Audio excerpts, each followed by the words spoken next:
শুরু করলাম।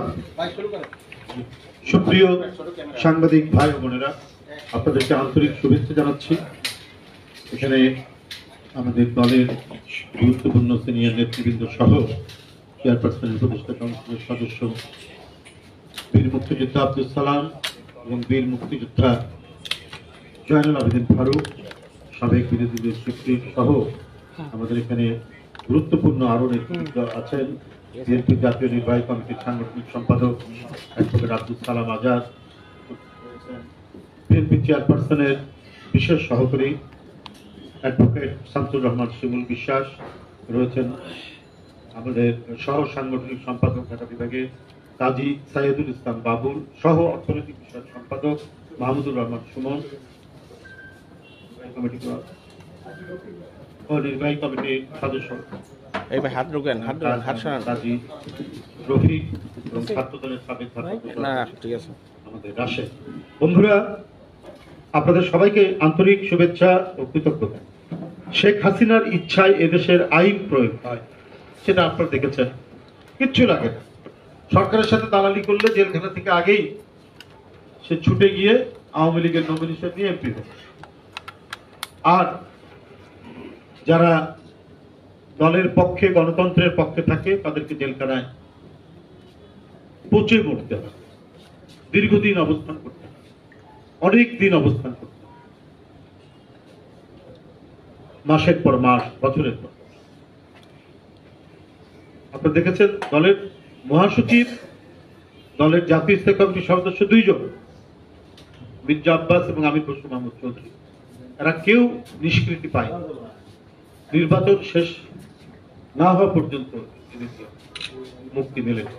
অথচ একেবারে মিথ্যাই শুধু নয়, ডাহা মিথ্যা মামলা সাজিয়ে, ঘটনা সাজিয়ে গ্রেপ্তার করা হয়েছে তারা সহ প্রায় 25-26 হাজার। বন্ধুরা, প্রচলিত ফৌজদারি দেওয়ানি যে আইনে আছে সেটা কোনো দরকার নেই, লিখিত যে আইন আছে দরকার নেই। সকল আইন শেখ হাসিনার সংস্করণ অনুযায়ী, তার ভাষ্য অনুযায়ী প্রয়োগ করতে হয় এই দেশে। 7ই জানুয়ারির ডামি নির্বাচনের পর বাংলাদেশের একচ্ছত্র অধিপতি হয়ে উঠেন, আগে ছিলেন কর্তৃত্ব পরায়ণ, এখন আরো বেশি একচ্ছত্র অধিপতি হয়ে ওঠেন শেখ হাসিনা। দেশনেত্রী বেগম খালেদা জিয়া ও দেশনায়ক তারেক রহমান সহ দেশের বিরোধী দলের প্রধান নেতারা সহ লক্ষ লক্ষ নেতাকর্মীর উপর নেমে আসা জেল, জুলুম, অত্যাচার আর অবিচারের প্রকটতা দেখে বিশ্ব সম্প্রদায় বিচলিত হলেও তাতে প্রধানমন্ত্রীর কোনো যায় আসে না। তার সকল অপকর্মের দায় নিয়েছে পার্শ্ববর্তী দেশ। বন্ধুরা, দেশনেত্রী বেগম খালেদা জিয়াকে রাজনীতি থেকে দূরে রাখার জন্যই যে রাজনৈতিক উদ্দেশ্যে মিথ্যা মামলা সাজা দিয়ে বন্দী করা হয়েছে তা আজ দেশ বিদেশে সর্বজন বিদিত। গতকাল যুক্তরাষ্ট্রের মানবাধিকার রিপোর্টেও সেটি উল্লেখ করা হয়েছে। রিপোর্টে যিনি ব্রিফিং করেছেন মিস্টার বিল কুইন, তিনি তার ব্রিফিং এর মধ্যে সবাই অনেক বিষয় তুলে ধরেছেন। আমি অত না বলে, যে আমরা বারবার আপনাদের কাছে যে কথাগুলো বলি, এই সরকারের দমন, পীড়ন, নির্মমতা, নির্দয়তা, রক্তাক্ত যে আলপনা তিনি এঁকেছেন এই 1.5 দশক ধরে, আমরা সেটা আপনাদের কাছে বারবার বলেছি। কিন্তু এটার বস্তাবন্দি করে চেপে রাখা আর কোনো সুযোগ নেই। গোটা বিশ্ব, গণতান্ত্রিক বিশ্ব, শেখ হাসিনার এই চেপে রাখা অবিচার, অন্যায়, রক্তপাত আস্তে আস্তে বের হচ্ছে এবং গোটা পৃথিবীতেই এটা নিয়ে ধিক্কার হচ্ছে।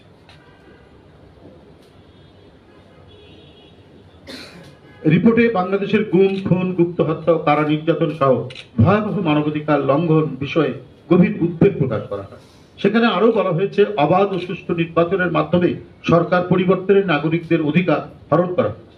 বিরোধী নেতাকর্মীদের গ্রেপ্তার ও শান্তিপূর্ণ সভা সমাবেশ বাধা প্রদান সহ বিভিন্ন অবনতিশীল মানবাধিকার পরিস্থিতি নিয়ে বলা হয়েছে। যুক্তরাষ্ট্রের মানবাধিকার গুরুত্বপূর্ণ, যেটা আমরা অনেকবার আপনাদের কাছে বলেছি, সেটাও এবার এখানে উঠে এসেছে। যে একটা খুবই অবধারিত সত্য কথা, দৃশ্যমান ঘটনা, অবিচারের কি নির্মমতা সেটা আজকে বিশ্বের গণতান্ত্রিক দেশের প্রতিবেদনও।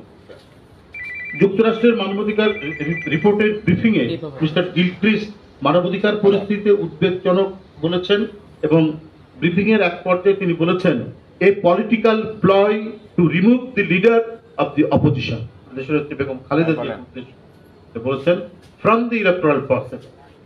বেগম খালেদা জিয়া যাতে ইলেকটোরাল প্রসেসে নির্বাচনে অংশগ্রহণ করতে না পারেন, এই কারণেই এই ষড়যন্ত্র, এই প্লয়টা করা হয়েছে। ইভেন এমনকি as multiple corruption charges against Prime Minister were dropped by the prosecutor. ওই যে 111-এ দেশনেত্রীর নামে 4টা মামলা দিয়েছে আর শেখ হাসিনার নামে 15টি মামলা, কিন্তু যে ক্ষমতার জোর এত বেশি, সেখানে আইন কানুন আদালত কোনো কিছুর প্রয়োজন হয় না। শেখ হাসিনার ভয়ে কম্পমান আইন আদালত প্রশাসন তারা শেখ হাসিনা যা বলেছে তাই হয়েছে।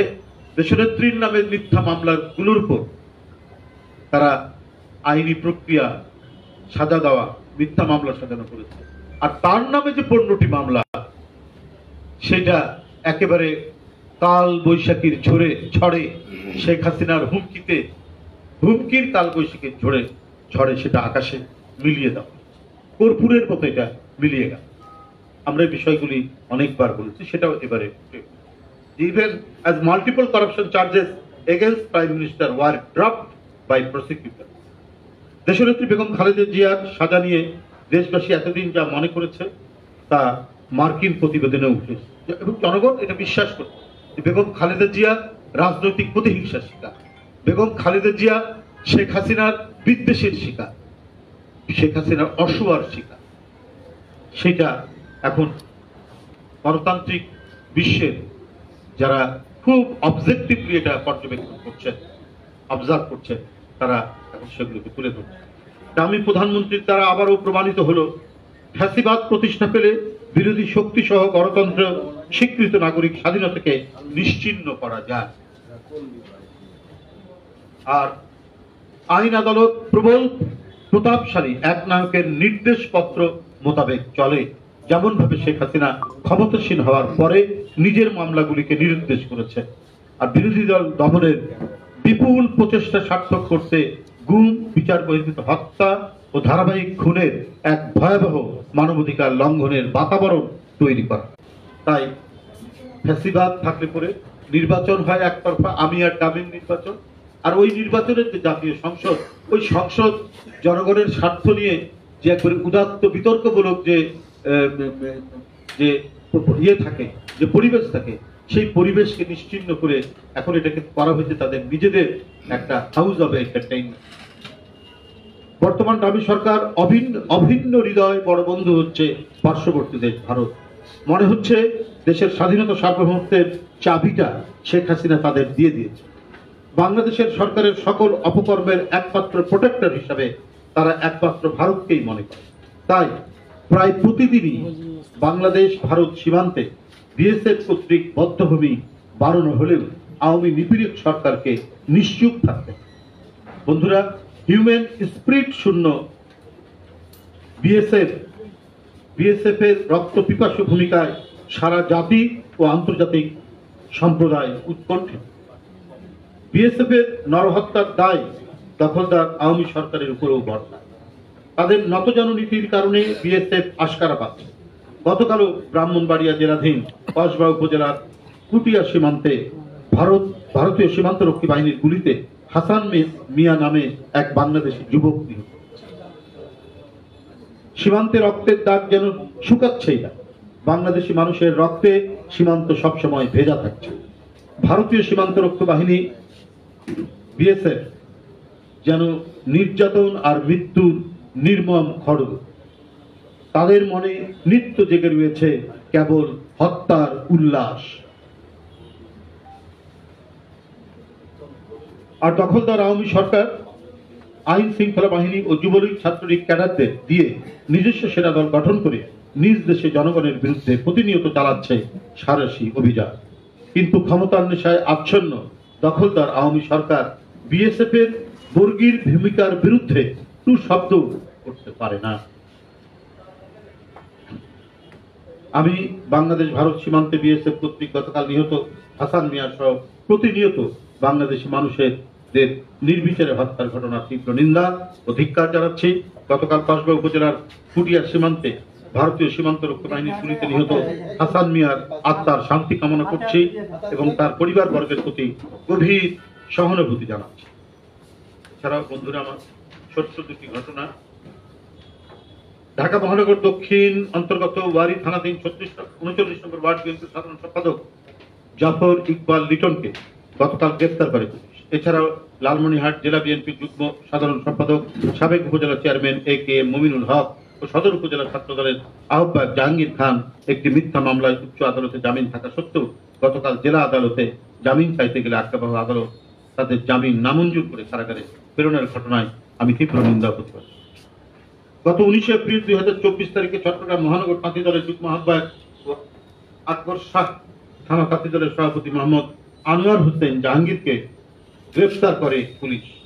আমি অবিলম্বে মিথ্যা মামলায় গ্রেফতারকৃত সকল নেতৃবৃন্দের নিঃশর্ত মুক্তির আহ্বান। বন্ধুরা, আপনাদের সকলকে ধন্যবাদ। আল্লাহ হাফেজ। পাশাপাশি একটি ঘোষণা আপনাদের কাছে। গত 18 এপ্রিল বৃহস্পতিবার সন্ধ্যায় ফরিদপুর জেলাধীন মধুখালীতে 2 জন শ্রমিক পিটিয়ে হত্যা করা। এরা একটি মন্দিরের পাশে প্রাইমারি স্কুলের শৌচাগার নির্মাণের কাজ করছে। দুজনেই আপন ভাই। এই মর্মস্পর্শী নির্মমতা আর কতদিন চলবে, আর কত? এবং দুইজনই কিন্তু কিশোর, এদেরকে পিটিয়ে হত্যা করা হয়েছে। আমি এটা তীব্র নিন্দা প্রতিবাদ জানাচ্ছি এই ভয়ঙ্কর পরিস্থিতি। পাশাপাশি বিএনপির পক্ষ থেকে এটি নিরপেক্ষ এবং সুষ্ঠু তদন্তের জন্য একটি তদন্ত কমিটি করা হয়েছে। বিএনপির ভাইস চেয়ারম্যান অ্যাডভোকেট নিতাই রায় চৌধুরীকে আহ্বায়ক করে একটি কমিটি গঠন করা হয়েছে। এই কমিটির অন্যান্য সদস্যরা হলেন বিজন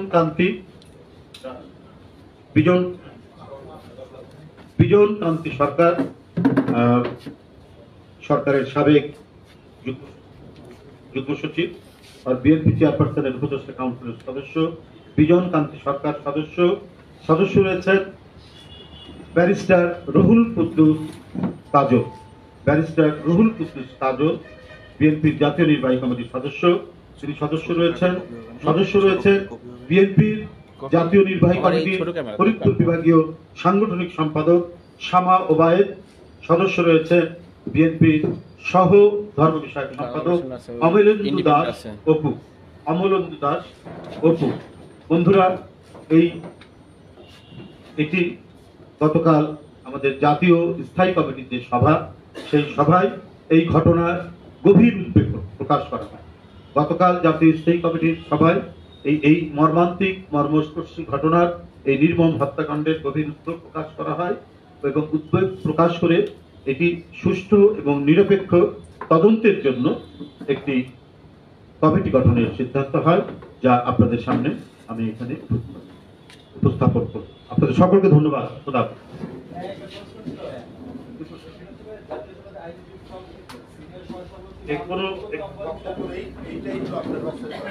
ধন্যবাদ।